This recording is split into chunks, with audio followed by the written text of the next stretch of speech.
Hi everyone! Before we get into the video, I would like to thank you in advance for helping my channel grow by hitting the like, subscribing, or commenting below. I'm already at a disadvantage for not being monetized, so every little bit counts. Thanks.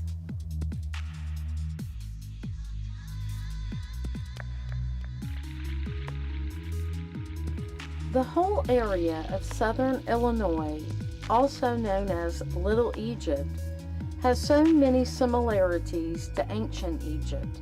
Not only the geography of the land, but the Egyptian names for cities, as well as the pyramid earthenworks. So much evidence connecting these areas, yet still elusive and shrouded in mystery. Not only southern Illinois, but places like Memphis, Tennessee, and Tupelo, Mississippi, all located within these regions of the Mississippi River Valley, following the footsteps of the Mississippian culture or the mound builders.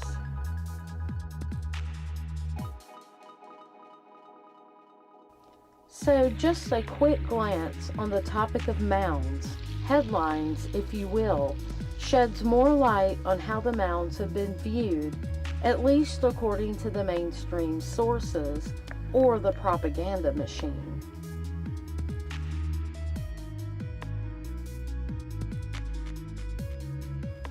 This article from the American Weekly, dated July 2nd, 1944, alludes to the fact that scientists have never been able to solve the riddle of how a whole culture vanished.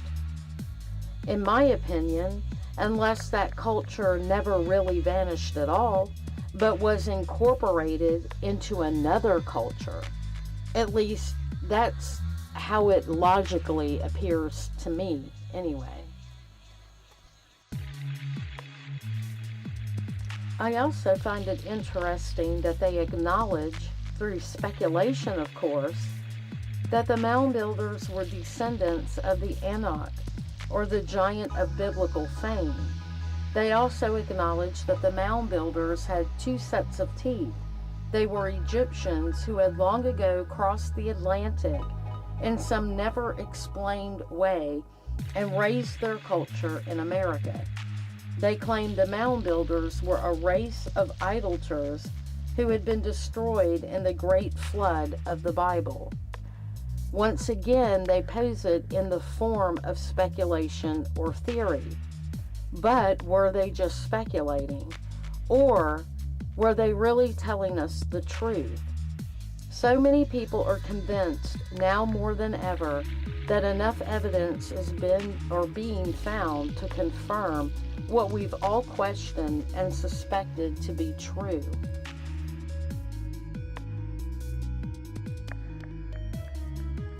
It's amazing to me that most mainstream outlets paint the picture of speculation and mystery about this topic, yet they go on to describe in great detail certain things that lend to the question of how they would know that if this culture is such a mystery.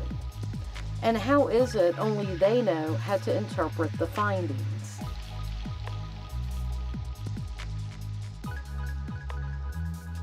Another article from the Baraboo News, dated February 28, 1906, referred to the mounds being mostly located through the Mississippi River Valley, stretching from Wisconsin all the way to the Gulf of Mexico.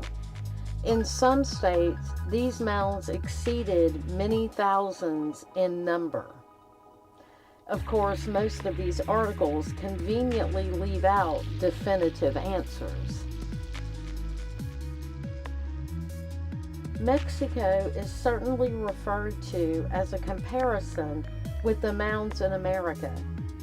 This article from the El Paso Herald, dated December 14, 1912, mentions that in ancient times the entire delta of Mississippi was made available for cultivation.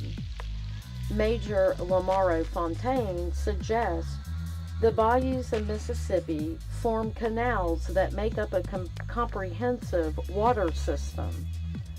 Major Fontaine goes on to explain, and allow me to quote, "Like the pyramids of Egypt, the bayous were dug by immense numbers of slaves under the direction of intelligent taskmasters. When correctly mapped, the whole delta assumes the aspect of a checkerboard of waterways, unmistakably artificial." Close quote.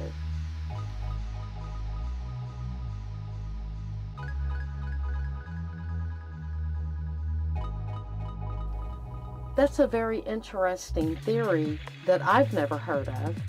The article goes on to explain that Major Fontaine believed the principal object of building these mounds were to establish a refuge during periods of flood, and the most remarkable mounds are the effigy mounds. Quote, "In Wisconsin, there is an extraordinary group designed to a great extent in imitation of lizards and birds.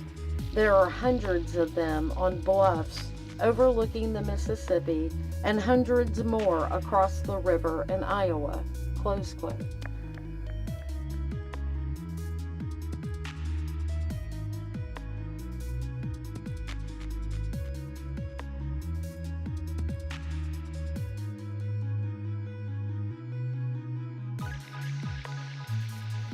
They allege that they have an emblematic significance, that the animals are totems. At some of these mounds, large numbers of copper masks were found, along with immense numbers of pearls, ranging in size up to a walnut. Of course, there are still those who cast doubt on what the most common beliefs are with regard to these mounds.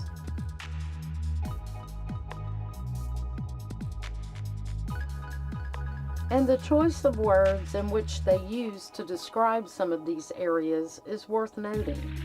According to this article by the Dearborn Independent, dated December 11, 1920, Aztalan has been a strange name to conjure with.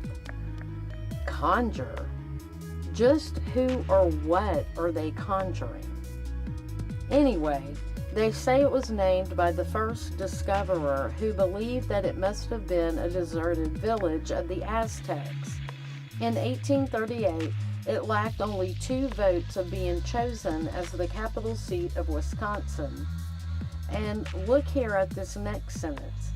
Then came Increase A. Lapham, a scientist and father of the Weather Bureau, with chain and compass, gathered some of the material facts about Aztlan, which, when published, made the deserted village famous, even in Europe, as among the Western world's antiquities. So it seems this topic has the same revolving theories, and I think the main point being is for it to remain secret. So many articles that mention the mounds, a few stand out that stretch beyond the usual speculations and theories. Bill Cooper mentions in his 1993 broadcast, The Hour of the Time, the destiny of America, which I've made previous videos on.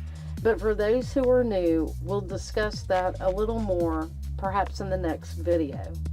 Suffice it to say, there is something to this land, America, and its relationship to Mexico, and those ancient people, the Mayans, and its relationship to the Egyptians, and to the giants mentioned in the Bible.